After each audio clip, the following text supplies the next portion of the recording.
does my help come from? My help cometh from the Lord.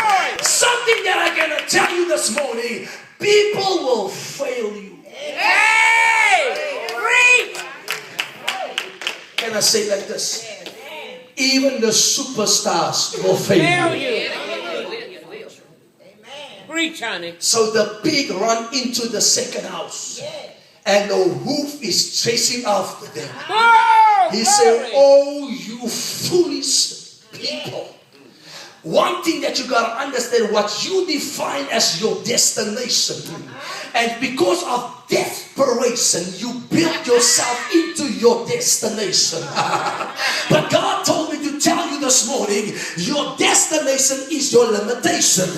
But God said what is supposed to be your destination is about to be your transportation to your destination. I don't know who I'm talking to this morning, but church, take courage. It's time to build. All right. The Bible says acceptable. That means you can't bring anything.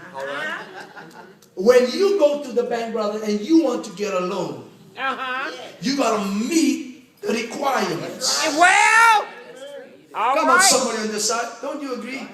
Amen. You got to meet the requirements.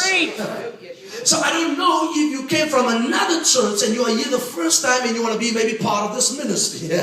But you got to meet the requirements of temple of prayer. You see, the problem is what I've discovered in my own life as a pastor, a young pastor in church.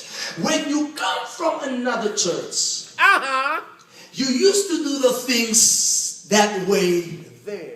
Well, now you come here and you think it's working here too.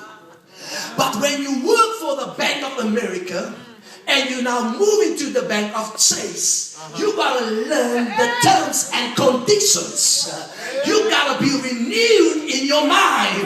You gotta, like David said, renew thy spirit within me. So sometimes you gotta leave the old person behind and your old ways behind.